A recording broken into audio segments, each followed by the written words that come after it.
오늘 함께 읽은 이 본문 바로 앞 단락에서 욥은 자신과 하나님 사이에 있는 어떤 괴리감을 토로한 바 있습니다.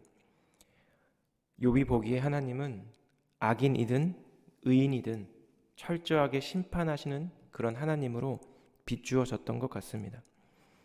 어떤 면에서는 그런 하나님을 향한 냉소적인 뉘앙스까지도 전해집니다. 그런데 이 아침 저희가 함께 읽은 이 본문의 말씀에서는 이전 단락과는 조금 다른 욥의 모습이 느껴지는데요. 본문 25절과 26절입니다. 나의 날이 경주자보다 빨리 사라져 버리니 복을 볼 수 없구나. 그 지나가는 것이 빠른 배 같고 먹이에 날아내리는 독수리와도 같구나. 욥은 자신의 삶이 너무나 빨리 지나가 버린다고 하소연하고 있습니다. 마치 경주자처럼, 빠른 배처럼, 그리고 먹이를 낚아채기 위해 빠르게 내려 꽂는 독수리를 이야기하며 자신의 날이 이렇게 빨리 사라져 버리는 것 같다고 이야기합니다. 욥이 갑자기 이렇게 세월이 빠르게 흘러가는 것에 대해 탄식하는 이유는 무엇일까요? 혹시 극심한 고난 가운데 자신의 삶에 대한 어떤 애착이나 어떤 욕망이 생긴 것일까요?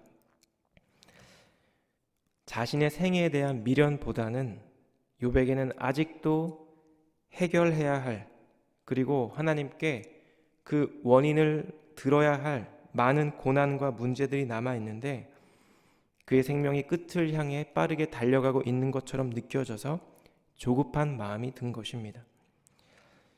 빠르게 흘러가는 시간 속에서 자신의 무죄함을 해명할 기회가 점점 사라지고 있다고 느꼈기 때문입니다.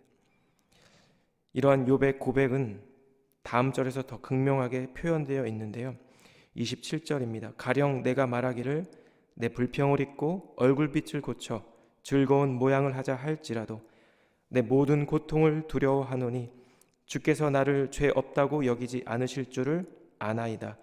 내가 정죄하심을 당할진대 어찌 헛되이 수고하리이까. 너무나도 안타까운 현실은 욥 자신이 어떤 종류의 시도를 하더라도 자신을 향한 하나님의 정죄가 멈출 것 같지 않다라고 느끼고 있다라는 것입니다. 주님께서 나를 정죄한다면 내가 무엇 때문에 이렇게 헛된 수고를 해야 하냐고 탄식하며 묻고 있습니다. 욥의 이러한 마음이 30절과 31절에 조금 더 비유적으로 표현되어 있는데요. 내가 눈 녹은 물로 몸을 씻고 잿물로 손을 깨끗하게 할지라도 주께서 나를 개천에 빠지게 하시리니 내 옷이라도 나를 싫어하리이다. 욥은 자기 자신을 아무리 깨끗하게 할지라도 나를 미워하는 대적이나 악인이 아니라 바로 하나님께서 나를 개천에 빠지게 하신다고 고백하고 있습니다. 자신이 입고 있는 자신의 옷마저 자신의 더러워진 몸을 싫어할 수밖에 없다고 비유적으로 표현하고 있습니다. 그런데 이렇게 도저히 자신의 힘으로는, 자신의 노력으로는 감당할 수 없는 환난과 고통 속에서 욥은 참 담대히도 하나님을 재판정에 세우고 싶어 합니다. 어떻게 해서든지 하나님으로부터 자신의 무죄함을 확인받고 싶어 하고 자신이 당하고 있는 이 고난의 원인을 직접 듣고 싶어 합니다. 32절과 33절인데요. 하나님은 나처럼 사람이 아니신즉 내가 그에게 대답할 수 없으며 함께 들어가 재판을 할 수도 없고 우리 사이에 손을 얹을 판결자도 없구나. 여러분, 욥의 마음이 얼마나 답답했을까요? 그의 마음이 얼마나 답답했는지 기회만 된다면 하나님을 상대로 법정 소송까지도 하기를 그런 원하는 마음을 지금 내비치고 있는 것입니다. 하지만 이것이 전혀 말도 안 된다는 것을 그 누구보다 잘 알고 있기 때문에 욥은 또다시 좌절하며 탄식하고 있는 것입니다. 한번 상상해 보십시오. 하나님을 고소한다면 욥은 심판장의 자리에 앉아 계신 하나님께 하나님을 고소해야 하는 모순에 직면하게 되기 때문입니다. 여기서 우리는 욥 안에 있는 서로 반대되고 있는 감정이 함께 공존하는 그런 묘한 감정을 느낄 수가 있습니다.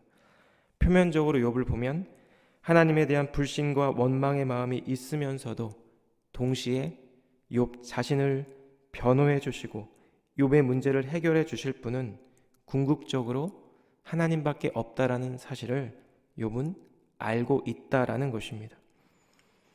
여기서 중요한 것은 욥은 비록 하나님을 원망하는 그런 마음, 그런 토로하는 마음을 쏟아내었지만 그는 결코 하나님을 향한 욥 자신의 믿음과 신뢰를 버리지는 않았다라는 것입니다. 이와 같은 여러 가지 난관에도 불구하고 욥은 하나님과 소송을 벌이고 싶어 합니다. 하나님께서 막대기 곧 큰 권능과 힘으로 욥을 위협하지만 않으면 그는 하나님 앞에서 두려움 없이 말할 수 있다고 지금 이야기하고 있는 것입니다.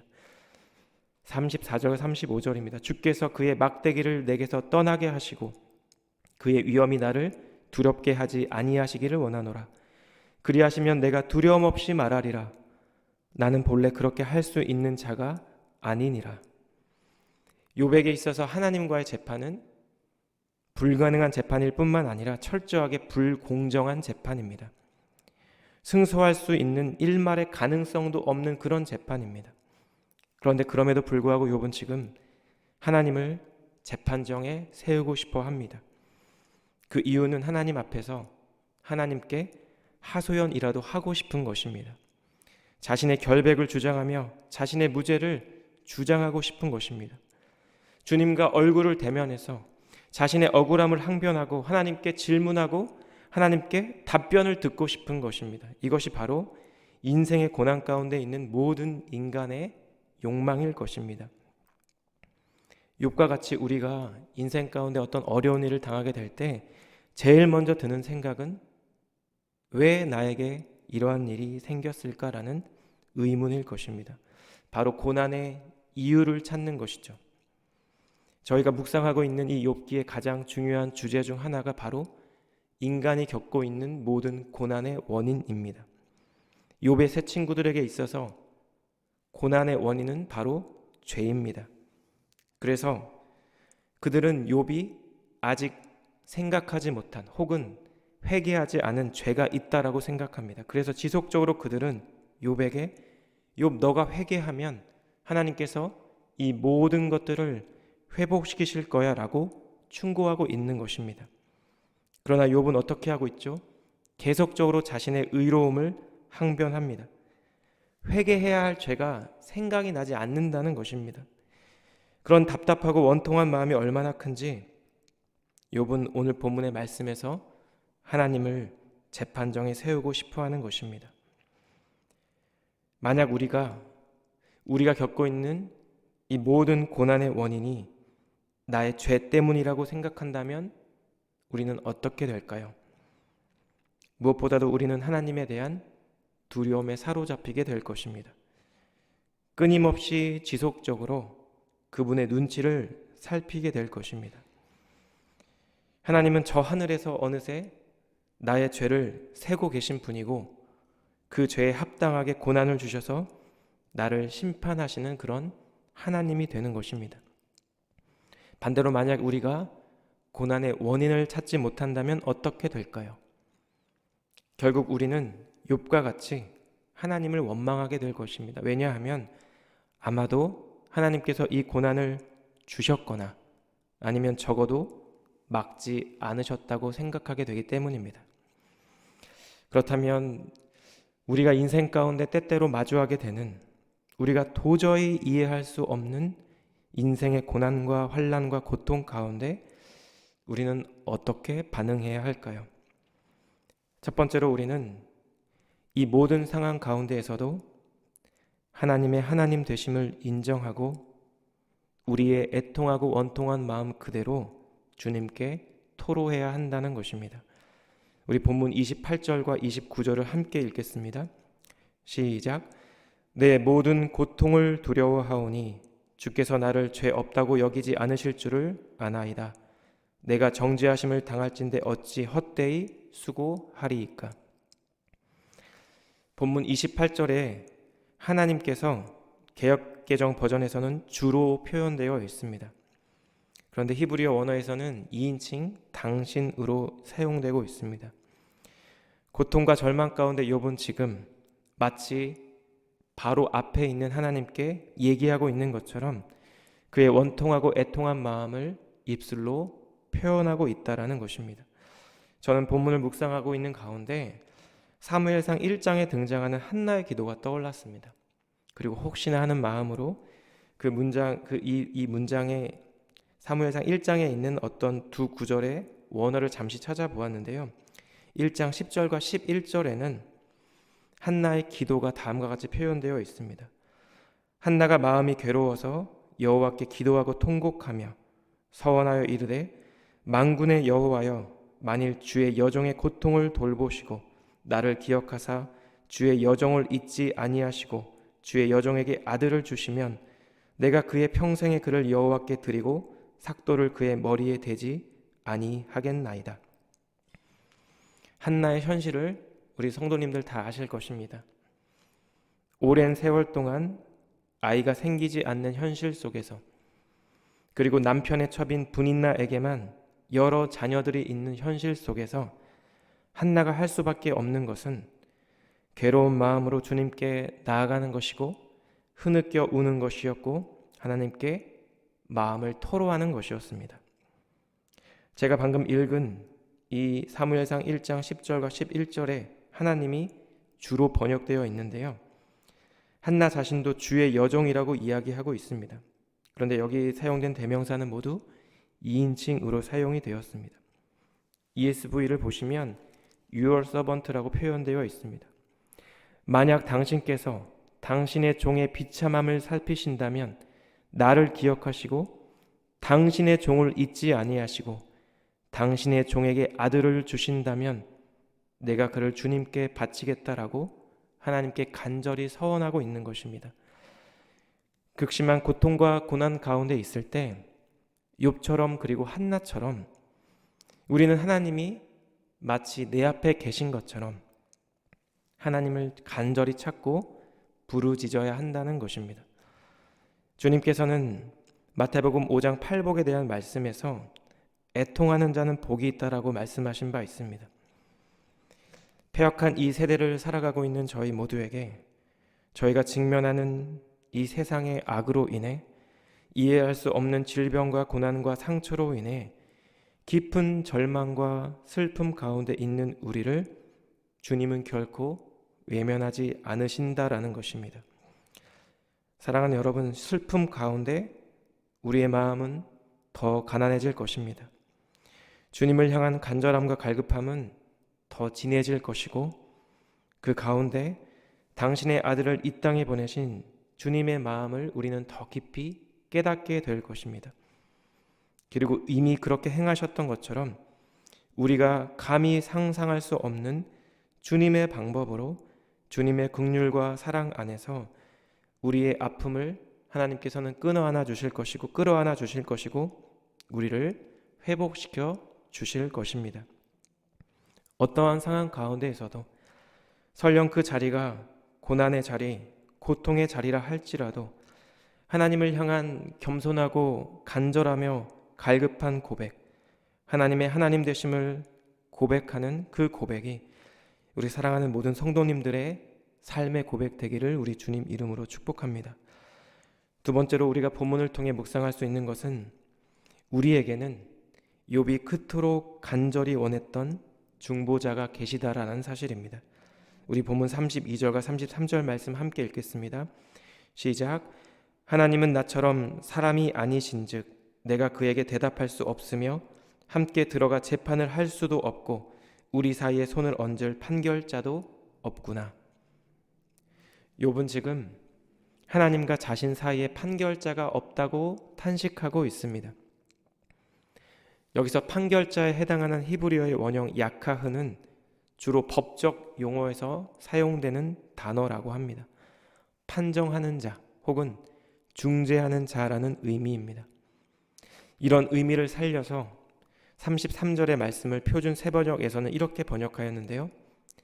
우리 둘 사이를 중재할 사람이 없고 하나님과 나 사이를 판결해 줄 이가 없구나. 욥의 이 고백은 아무도 자신의 상황을 이해해주는 이도 없고 하나님과 자신 사이를 중재해 줄 이가 없다라는 그런 현실에 대한 푸념이자 탄식일 것입니다. 욥이 장차 하나님께서 보내실 참된 중재자이시고 중보자이신 그리스도를 생각하고 이러한 고백을 했다라고 우리가 추측하기는 아마 어려울 것입니다. 그럼에도 불구하고 욥이 지금 고통 중에서 갈망하는 이 중재자에 대한 간절한 소망은 고통 중에 처한 성도님들이 소망과 연관지어서 우리는 충분히 생각할 수 있습니다. 그리고 이 모든 것들은 결국 그리스도의 구원과 중보의 사역으로 귀결된다라는 것입니다. 사랑하는 성도 여러분, 욥은 하나님 앞에서 자신의 마음을 알아주고 자신을 변호해 줄 사람을, 그런 존재를 간절히 찾았습니다. 하지만 그 어떤 존재도 하나님 앞에서 그를 변호해 줄 수가 없었습니다. 그러나 지금 저와 우리 사랑하는 성도님들께는 참된 중보자가 계십니다. 사도 바울은 그 중보자를 이렇게 소개하고 있습니다. 그러므로 우리에게 큰 대제사장이 계시니 승천하시니 곧 하나님의 아들 예수시라. 우리가 믿는 도리를 굳게 잡을지어다. 우리에게 있는 대제사장은 우리의 연약함을 동정하지 못하실 이가 아니요 모든 일에 우리와 똑같이 시험을 받으신 이로되 죄는 없으시니라. 그러므로 우리는 긍휼하심을 받고 때를 따라 돕는 은혜를 얻기 위하여 은혜의 보좌 앞에 담대히 나아갈 것이니라. 그 중보자는 우리의 연약함을 친히 모두 경험하셨고 그래서 우리를 이해하시며 그래서 우리의 마음을 아신다라고 말씀하고 있습니다. 때때로 나의 가족조차, 나의 배우자조차 알 수 없는 내 내면의 깊은 외로움과 절망과 슬픔까지도 우리 주님은 알고 계시다라는 것입니다. 여러분, 성경에서 사탄은 대적자, 고소자라는 의미를 갖고 있습니다. 사탄은 이 이름 뜻대로 끊임없이 하나님을 대적하고 있고 그리스도인들을 참소하고 고발합니다. 욥기 1장에서 욥의 신앙과 믿음이 하나님께로부터 받은 복에 기인한다고 고발하는 것처럼 사단은 언제나 우리의 연약함과 우리의 죄를 하나님께 고발하고 있습니다. 마치 분명한 증거를 갖고 있는 검사가 피고인을 몰아치듯 우는 사자처럼 성도를 삼키려고 하는 것이 바로 사단이라는 것입니다. 이렇게 우리가 우리의 어떤 연약함과 죄의 문제로 인해 사탄에게 고발을 당하고 참소를 당할 때마다, 우리가 환난과 어려움을 당할 때마다 우리가 기억해야 하는 것이 있습니다. 그것은 그럼에도 불구하고 우리에게는 우리를 변호해 주실, 우리를 지켜주실 중보자와 중재자가 계시다라는 사실입니다. 변호사는 자신이 받은 수임료만큼 자신의 고객을 변호합니다. 우리의 중재자 되시는 예수님은 자신의 목숨을 바쳐서 자신의 목숨만큼 우리를 변호하고 계시고 그리고 우리를 중보하고 계십니다. 그렇게 어떤 순간 어떤 상황 가운데에서도 우리 주님이, 우리 예수님이 참된 소망인 줄 믿습니다. 우리의 일상 가운데 혹시나 우리가 마주하게 되는 어떤 고난과 환난 가운데 우리의 참된 소망 되시는, 목숨을 다해 우리를 중재하고 중보하시는 그 예수님께로 나아가는 우리 사랑하는 성도님들의 삶이 되기를 축복합니다. 그래서 그분의 긍휼하심을 따라서 때를 따라 돕는 은혜를 사모하며 은혜의 보좌 앞에 담대히 나아가는 우리 사랑하는 성도님들의 복된 하루 되기를 우리 주님의 이름으로 축복합니다. 기도하겠습니다. 하나님, 우리에게 참된 소망 되시고 온전한 중재자이시며 늘 우리를 중보하시는 주님의 아들 예수님을 허락해 주심에 감사합니다. 주님, 우리의 모든 연약함을 친히 겪으시고 그렇기에 우리의 부족하고 못난 모습에도 우리를 긍휼히 여겨주시고 우리를 끌어안아 주시는 그 주님으로 인해 또한 감사합니다. 하나님, 우리의 삶 가운데, 우리의 인생 가운데 때를 따라 돕는 은혜를 사모하며 겸손함과 담대함으로 은혜의 보좌 앞에 나아가는 저희 모두가 되게 하여 주시옵소서. 우리의 삶의 모든 일들을 선하신 우리 주님 손에 의탁드리며 우리의 참된 소망 되시고 중보자 되시는 예수님 이름으로 기도드렸습니다. 아멘.